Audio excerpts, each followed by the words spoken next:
balls. The smaller balls, we've decided on the 24 because we could throw it with a graphite pipes.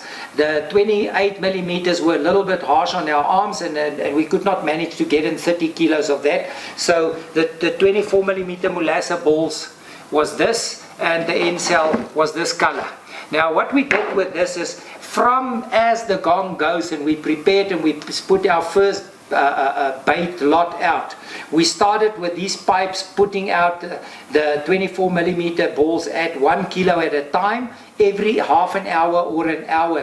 What we intend to do was to create the fish to realize that this plume, plume, plume in the water is food. So by the next day when you start putting in, if the fish is not biting, you put plume, plume, plume, and all of a sudden a reel will go, because the moment they hear the plume, they go out on a frenzy, they go to the bottom and they start looking for the food.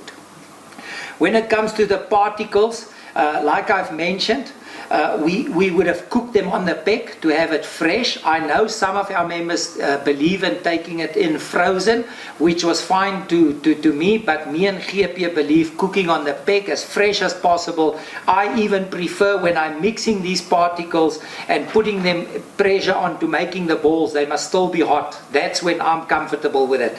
So what we would have done, we would have cooked these particles after the morning session. So we go in, we prepare we put the morning session in, we immediately start cooking. Around about 3 o'clock in the afternoon, the cooking has been done. We'll put these particles and we measure it off by hand. We didn't really measure it to the exact amount, but if, for instance, if we have taken in 6 kilos of white yellow maize, we would have spread it in 3 different equal parts, cooking it and putting it into the water. The half of that prepared that we've cooked during the day will be put in before close tonight, and the other half in the morning. So then thereafter we start cooking again. So what we do, we put all these particles together, we put some of the cake flour with, and we put the chick in, or the grit, as a binder, but you will see that it's not enough binding, and that's where the elite feed comes in. We then put at least a 2 kilo of elite feed within that bucket, and the end cell on top of it, and then we start mixing it properly through, and then we're putting it into balls. And thanks to the guy from Limpopo, I forgot his name, he made to every team a pressure that we could manage to squeeze these balls in a very short time into little round balls. So we then compress these balls into balls, put them out on a tray, and then one of the 2 members will cast in the morning, and then round about 12 a small amount, and then late afternoon the last bit of the day's particles.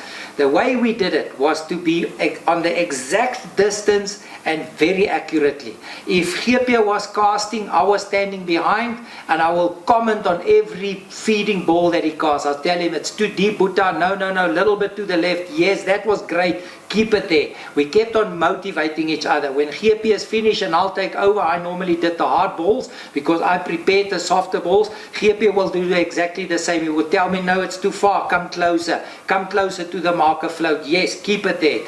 We were very intense on accuracy, and we were very intense on the amount of feed. I know, for instance, that a majority of the European countries, when they left, had a lot of food left over, which they had to send back.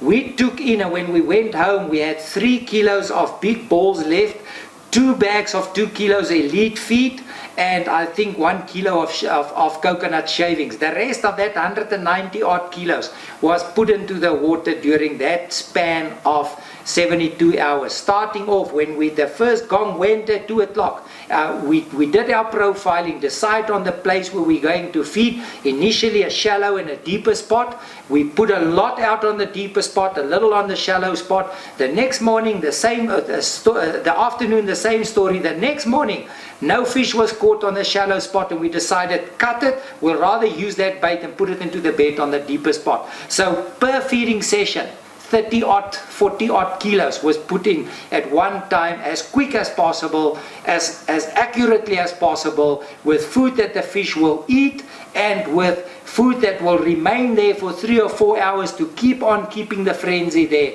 And that was the South African approach, and it worked extremely well. It was tested 3 years in a row for me and GP either winning the SA Championships or Dean and Christopher coming first in a national trial. So that was a trial and tested feeding plan that was not only the best, but by far the best. If you consider the amount of fish that the South Africans caught against their competitors, that shows to you that there was no other way that any other country could compete except if they had followed the exact same system.